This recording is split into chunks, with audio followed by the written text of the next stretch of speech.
Austin Lee Chumlee Russell is a familiar face on the History Channel's Pawn Stars, and it's time to learn more about his age, job, Instagram, and more. Set in Las Vegas, Nevada, Pawn Stars revolves around the daily activities at the world-famous gold and silver pawn shop, a family-run business established in 1989. Pawn Stars Rick Harrison leads the cast of characters as the head of the venture, joined by his son, Corey Big Hoss Harrison, and his father, Richard Old Man Harrison, who passed away in 2018. Chumlee rounds out the cast as a childhood friend of Corey's. Each episode follows the crew as they appraise antique and rare items brought into the pawn shop, haggling for the best price possible. Chumlee remains central to the show, which has been on air since 2009. While Chumlee has experienced legal issues in recent years, the Pawn Stars cornerstone remains a key part of the show. However, his personal life isn't as prominently featured on the show, and there's plenty to discover about the reality TV star.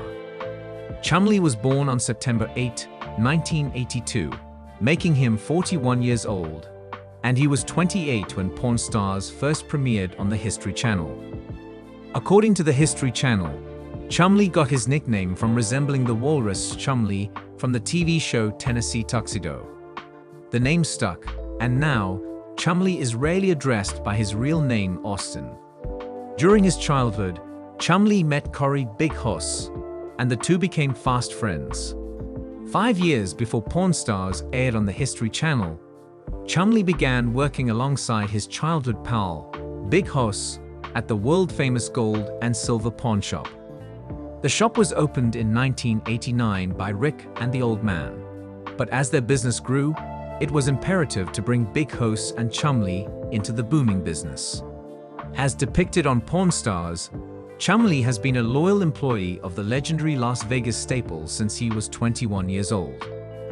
While he started out as a foil on the show, Chumlee developed shrewd business skills over the years.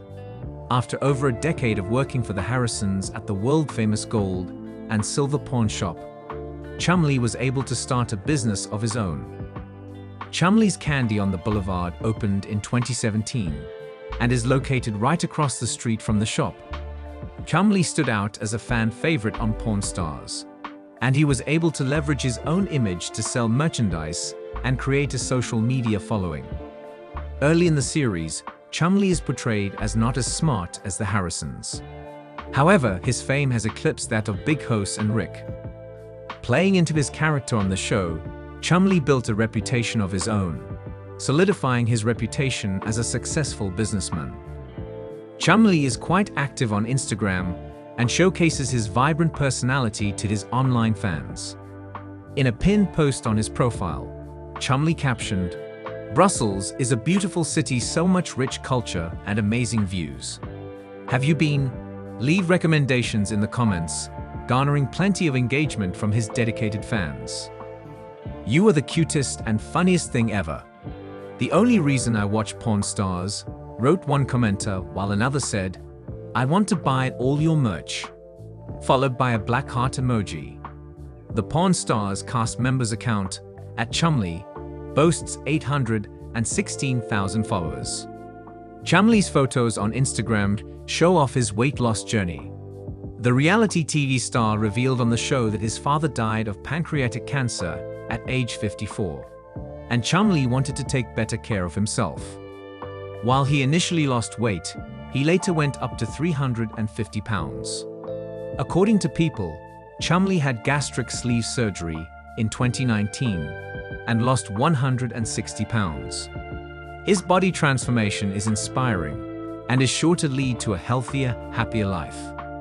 He was forced to plead guilty to unlawful possession of a firearm and a gross misdemeanor of drug possession in a deal, and served 3 years of probation. Rick also faced legal issues, making it a common theme in the Pawn Stars family.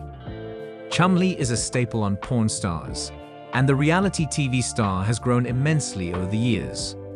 While he started as a bumbling, incompetent, and unhealthy sales associate on the show, he grew into a shrewd businessman who gained control over his health. He remains incredibly popular on and off screen and has kept himself out of trouble since his legal issues in 2016. Luckily, Chumlee loves to engage with his followers and keeps his viewers updated on his latest business ventures. Powerhouse History Channel show Pawn Stars has showcased some let-down sellers after their items proved to be fakes. Pawn Stars has been on air since 2009 and has 21 seasons to its credit. The series takes place at the world-famous gold and silver pawn shop in Las Vegas. Pawn Stars follows the staff as they engage with customers through interactions involving purchasing, selling, and pawning artifacts.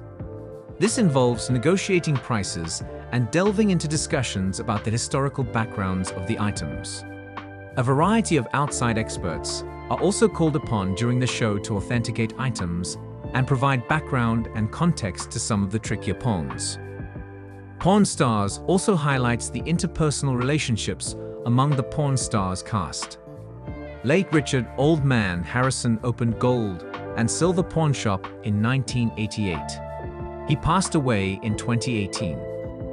Other core cast members include Rick "The Spotter" Harrison, Corey "Big Hoss" Harrison, and Austin "Chumlee" Russell. These core cast members have been responsible for running the pawn shop and, in some cases, breaking bad news to sellers about the authenticity of their beloved items. During an episode, a man came in and proudly showcased a set of knives he said hailed from Scotland. The seller remarked that the blades had been passed down to him from his father and his father's father before that. The seller boasted about the legacy of his inheritance. However, Rick took a pass over the knives and pointed out that the metal was turning green, a sign of oxidation that would not be present in a genuine blade of that kind. Rick identified it as a reproduction, which devastated the seller who thought his family heirloom was valuable. A man came into the pawn shop claiming to have an original Claude Monet painting, hoping to get $1 million. He had a document authenticating that the painting had been shown at a Las Vegas art exhibit in 1997 and was accepted as a Monet original. Rick called in an expert to look over the painting, and that expert called for a second opinion. The second expert said that if the painting were real, it would have old oil paint on it that sweat through to the back of the canvas. The seller was very let down and let out an audible sigh and hung his head as the news was broken. A motivated seller arrived at the pawn shop with a newspaper he claimed was an authentic Boston Globe print highlighting the sinking of the Titanic the day after it happened.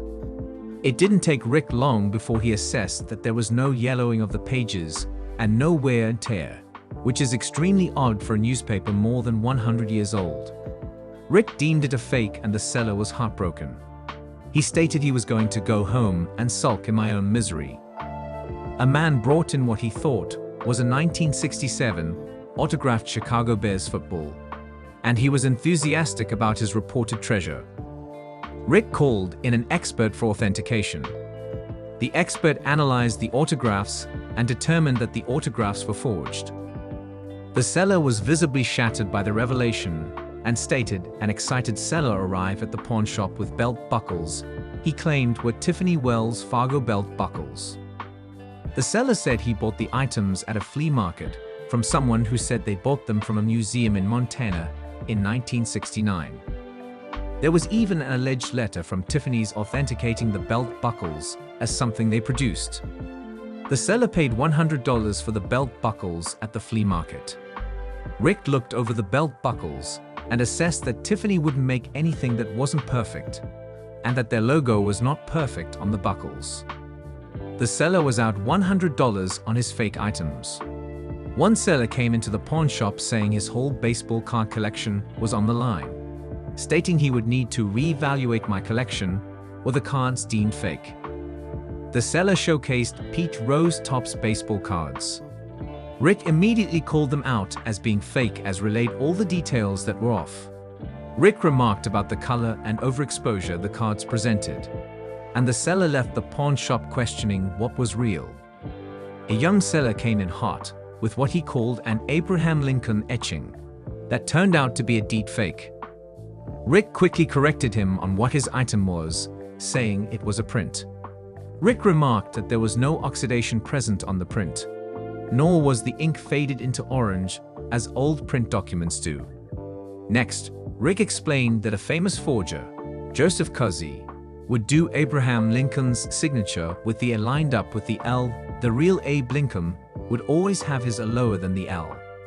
Moreover, Rick said from his knowledge and experience, the print was merely a copy of forgery. The seller was not only bummed that his item was a forgery, but that his forgery, which could have also been worth money, was only a copy, rendering it worthless.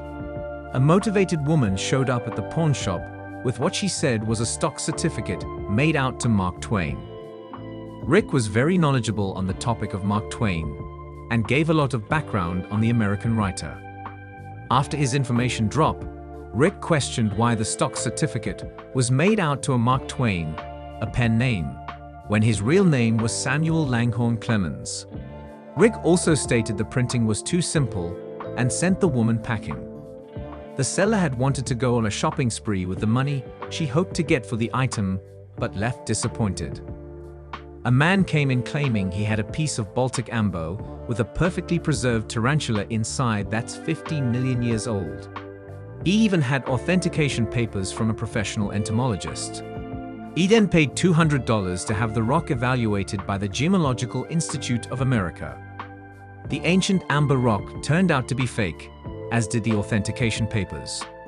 The piece was actually made of plastic, crushing the seller's hopes of making $50,000. A music fan came into the pawn shop with alleged drawings done by the late Beatles sensation John Lennon. John Lennon was a trained artist who made artwork in his time. This seller claimed to have very rare signed John Lennon artwork. The drawings consisted of 6 miniature pen-drawn self-portraits, which the buyer bought for $10 at a charity shop. The drawings, which the seller wanted $20,000 for, ended up being too good to be true and were called out as fakes.